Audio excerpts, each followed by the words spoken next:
Well, we are doing a starter replacement, and if you're wondering, yes, the starter is not underneath, it is under the intake in the valley. So a little intimidating, but you can do it.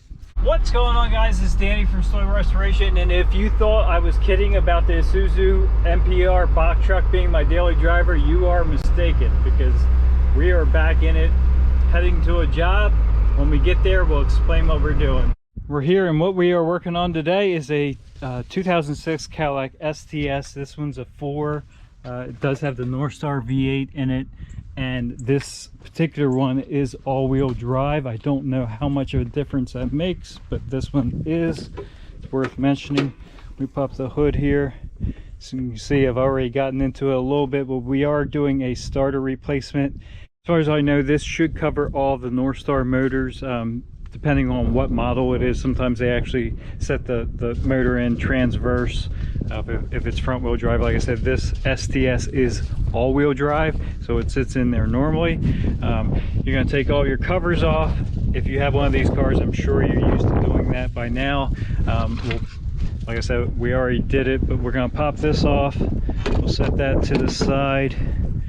And we actually already had the intake off. We removed the starter, and we got our brand new one, or remanufactured one here, because it was a core charge for it. So I'll show you real quick how to go about removing this intake.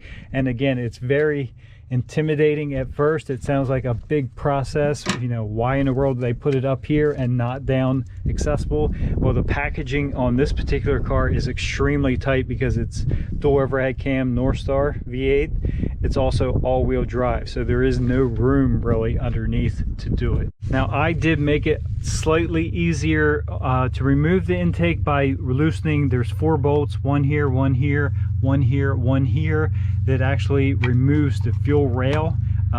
You do have to break your fuel system down if you do that.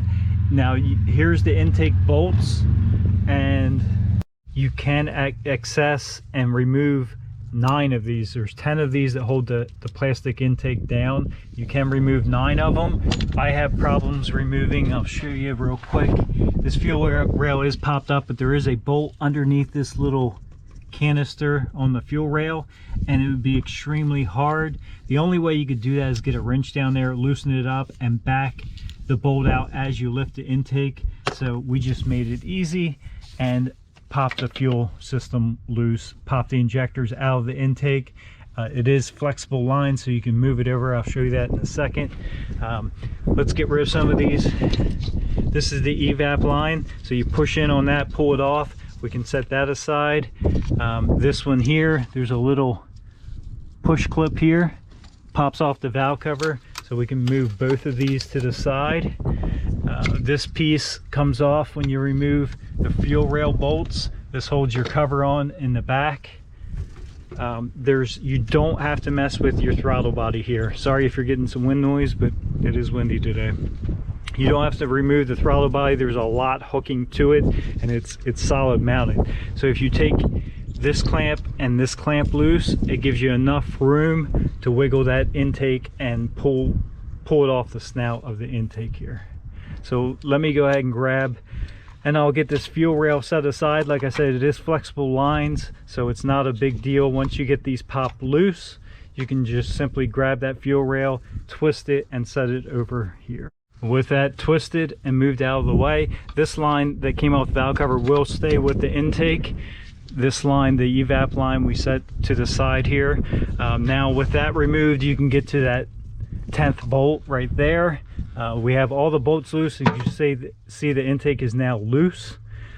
With these 2 clamps loose again, there is a vacuum line in the very back here. You're probably not going to be able to see it. I'll shoot you down there. Once I get the intake off, I'll show you. It's actually the line that comes over for your brake booster. Comes right off the back of the intake. So once you get the intake loose and up, you can access that to just work it off with a screwdriver. I did forget to show you how to remove the injector plugs. Of course, you have to, the wiring harness will stay on the motor. Of course, there's 8 injectors.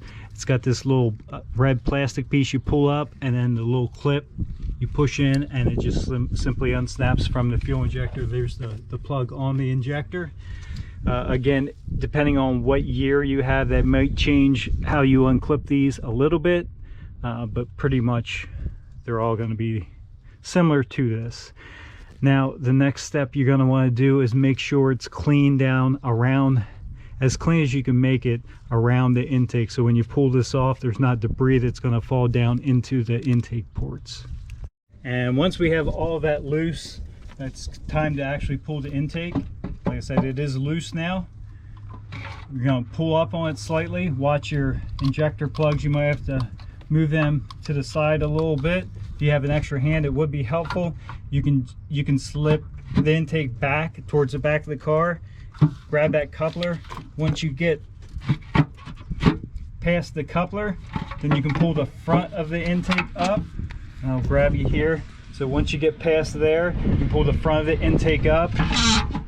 We're already unplugged on that vacuum line in the back, so I'm gonna go ahead and pull this intake out. If you're doing this obviously for the first time, you will have to remove that vacuum line, but I'm gonna remove this and I'll show you exactly what I'm talking about back there. So with this intake up out of the way, right there is the port you have to remove. We'll set this to the side. Right here is the hose that loops up around and goes to your brake master cylinder. Like I said, it's going to be slightly different for different chassis.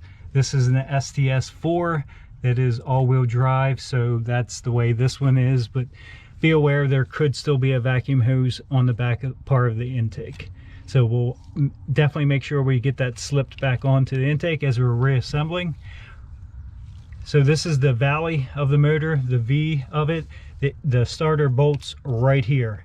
As you can see, we already have that one removed because we took it in for the core charge. Here's your main hot wire, and here is your 12-volt trigger wire to actually start the car. So here is our replacement starter. We're going to go ahead and remove the large bolt here, and the lock washer, and the small one down here also. Make it easier to put, we don't have to worry about dropping them down in the valley when we go to reinstall. So obviously when you get your intake off, your starter's still going to be there. So you have these two small bolts, 10mm head on these particular ones, one here, one there. Very easy to get to. You know, the starters just lay them right there. So we remove them, and the starter, after you take these two power wires off, lifts right out. So we are ready to reinstall at this point. Everything's clean down there, so we just kind of drop the starter in, lays to its side a little bit, make sure these power wires are out of the way. There we go. And it just slips right back against the bell housing. Once you're this far, the power wires almost fall right into place. They're kind of molded from being there so long, so we slip them on. We'll put the nuts on in a second. We take the bolts and put them back in dry. We'll start them by finger, and then we'll run them through.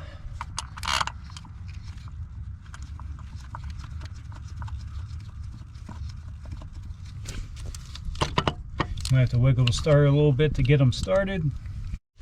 So now we have our bolts run back in. These get torqued, the two mounting bolts that go actually hold the starter to the bell housing get torqued to 22 foot-pounds. And then of course we're going to put the small nut here back on the small terminal, and then we'll put the bigger lock washer and nut on the larger terminal, and we'll just snug both of those up.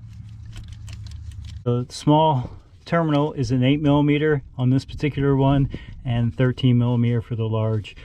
There is a little spot here for the wire to go in to make sure it's indexed around. Make sure you have that in place, and same with the small one. You can't see it from here, but just pay attention and make sure you get all that correct. And that is actually the starter installed. Of course, we got to put the rest of this back together. Starter takes literally like 5 minutes to do. Getting down to it takes a little bit longer, depending on your skill level and amount of tools. So yes, starter's done. Just make sure you get these 2 bolts, 22 foot-pounds. Make sure all this is tight, everything looks good, everything's out of the way. Make sure your starter is seated flat against. The final step before we reinstall the intake is clean these mounting surfaces up really well. We can take a shop vac and suck any debris out. We can even suck the debris out of the valley here while we're here. And then we'll take a rag and clean all that up. Clean the bottom side of the intake here. While we're at it, it does have O-rings that are reusable. So we are fine to reuse those. But we do need to clean up everything and make sure it's good. With all that cleaned up and ready to go, we did clean the bottom of the intake also. We're ready to drop that back in, so I'll get you set up. The couple things we have to watch we don't pinch these connectors as we're dropping it down. We do need to reach through, we'll do that right away, and hook this hose, slip it back onto the back of the intake, and then it kind of goes in this way and then into the throttle body opening here. So I'll try and set you up. Hopefully you can get a good view of it slipping back down, and I'll talk you through it as we're putting it back together.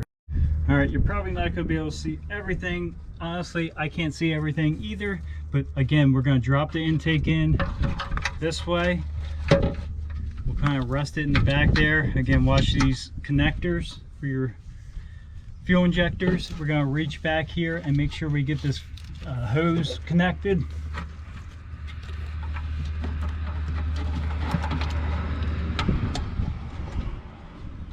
A little bit further back there than I thought, so we might have to pull it back out this way. There we go.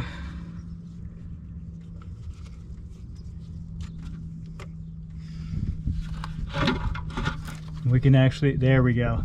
So that's a much easier way of doing it, kind of propping the intake here. We'll slip that hose right on, make sure it gets fully seated, and then we can drop that intake back down. Our throttle body coupler here did come off, so we're going to reinstall that now. We'll slip it onto the intake first. We have a couple of these connectors holding this up. A couple on this side, and now we should be able to lift the back of this up and slip that right down. It goes down, and then we can slip it forward, and as you slip it forward, I'll slip it back, but as you slip it forward, it puts that coupler right together, and we're pretty much back on there now. We'll get a couple bolts started. As you can see, hopefully you can see down there, those bolt holes are lined up. And we'll just take our intake bolts here and just start them down by hand. We'll get them all started by hand. With that fuel rail off, as you can see, you can literally drop them straight down, get them started, and we will torque these. And again, it'll be much easier to torque with that fuel rail out of the way. Don't think it's a totally impossible job to do without removing the fuel rail, but it's not really that big a deal to remove it either. Let me get the rest of these in, and then we'll go ahead and torque this intake down. Now we have all those run down, and loosely, we don't have them torqued down yet. They do torque to 89 inch-pounds. Not a whole lot of torque on these. They do have limiters on it, but you're just tightening it up. This is a plastic intake or nylon, whatever it is, and you're just tightening up to make that rubber O-ring seal.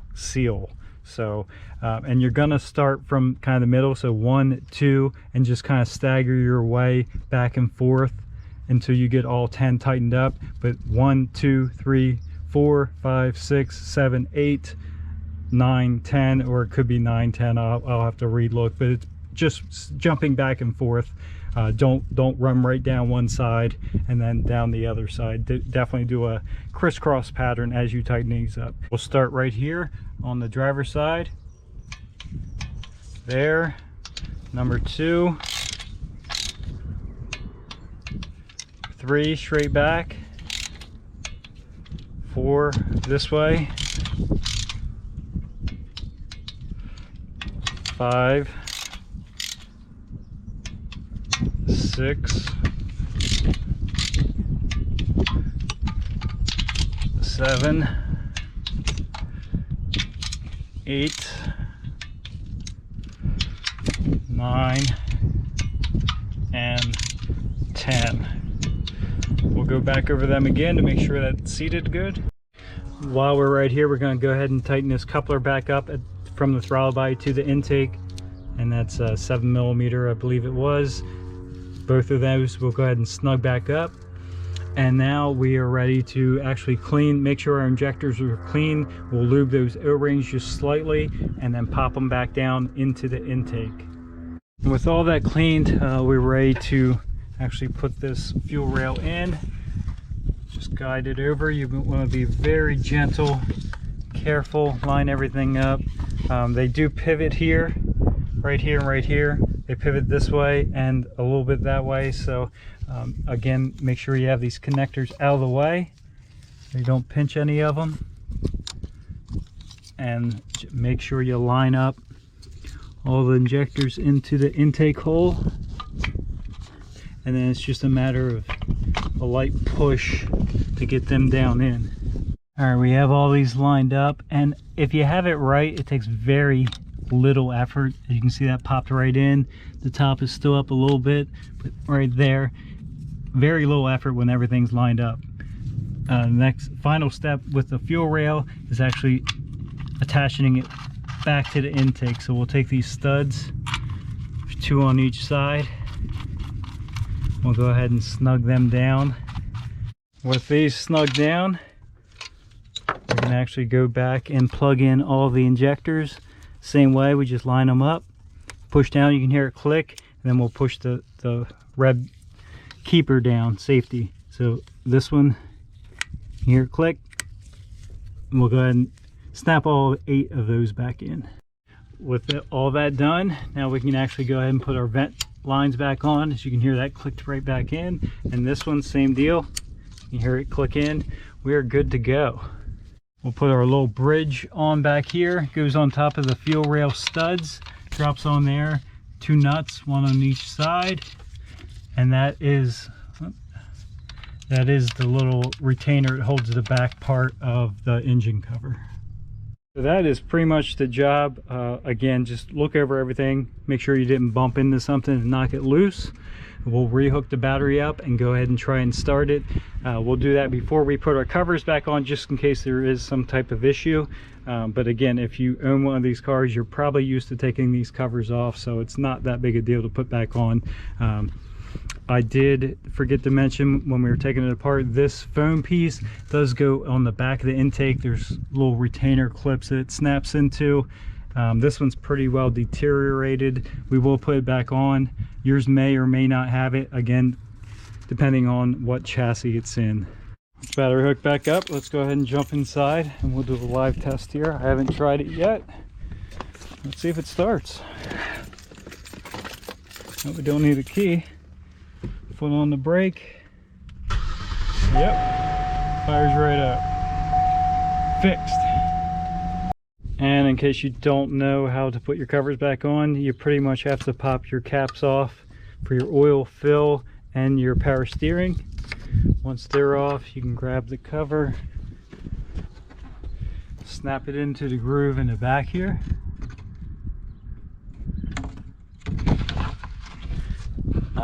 We'll get it through here and then just drop it down, lining your holes up here, and it just pops right down on. And you can replace your power steering and oil fill. It does have covers on this one, like I said, on the sides. Yours may or may not. We actually don't have them for this car right now available. So starter install complete.